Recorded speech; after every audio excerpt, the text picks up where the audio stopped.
Assalamualaikum warahmatullahi wabarakatuh. Saya PKCJ selaku dari kelas A akan menjelaskan materi tentang pengertian mitigasi bencana banjir. Nah, sebelum kita mempelajari pengertian mitigasi dan bencana banjir ini, kita harus mengetahui mitigasi itu apa ya.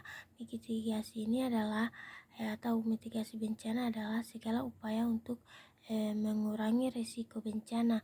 Nah, program mitigasi bencana dapat dilakukan melalui pembangunan secara fisik maupun peningkatan kemampuan menghadapi ancaman bencana.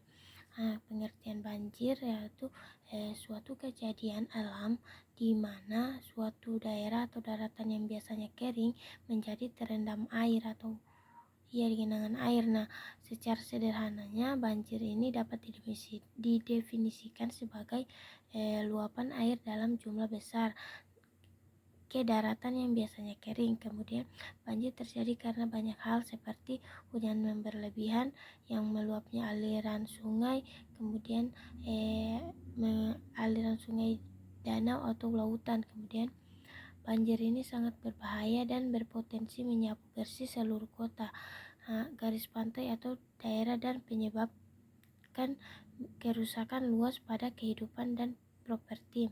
Nah, banjir juga memiliki kekuatan erosif yang besar dan bisa sangat merusak. Adapun banjir terbagi menjadi 3 kategori, yang dimana banjir genangan, banjir bandang, dan banjir rob, yang dimana banjir genangan ini merupakan banjir yang disebabkan adanya genangan yang berasal dari air hujan lokal atau pada daerah itu sendiri. Kemudian banjir bandang. Nah, banjir bandang ini merupakan banjir yang datang secara tiba-tiba yang disebabkan karena tersumbatnya aliran sungai maupun karena penggundulan hutan di sepanjang sungai sehingga merusak rumah-rumah penduduk dan dapat menimbulkan korban jiwa. Kemudian banjir rob ini biasanya terjadi pada kota pantai yang evakuasinya atau ketinggian muka tanahnya lebih rendah dari muka air laut pasang sehingga terjadi naiknya permukaan laut. Kemudian ada penyebab banjir. Nah, penyebab banjir ini yang pertama itu permukaan tanah lebih rendah dibandingkan permukaan air laut.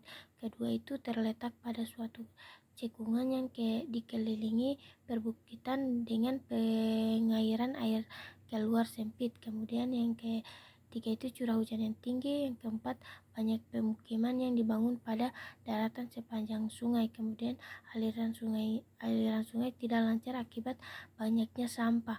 Kemudian adanya kurangnya tutupan patahan di daerah hulu sungai. Kemudian mitigasi dan upaya mengurangi risiko bencana ini, yang pertama itu penataan daerah aliran sungai secara terpadu dan sesuai fungsi lahan. Kemudian tidak membangun rumah dan pemukiman di bantaran sungai serta di daerah banjir. Kemudian ketiga itu pemasangan pompa untuk daerah yang lebih rendah dari permukaan laut. Kemudian program penghijauan daerah hulu sungai harus selalu dilaksanakan serta mengurangi aktivitas di bagian sungai rawan banjir. Kemudian adapun dampak banjir. Nah, dampak banjir ini yang pertama itu dapat merusak sarana dan prasarana termasuk perumahan, gedung, jalur transportasi akan putus, kemudian peralatan rumah tangga rusak atau hilang. Kemudian menimbulkan penyakit diare, infeksi saluran pernapasan. Kemudian dapat menimbulkan erosi bahkan longsor. Yang terakhir itu mengganggu pencemaran lingkungan. Nah, itulah materi yang bisa saya sampaikan. Lebih kurangnya wassalamualaikum warahmatullahi wabarakatuh.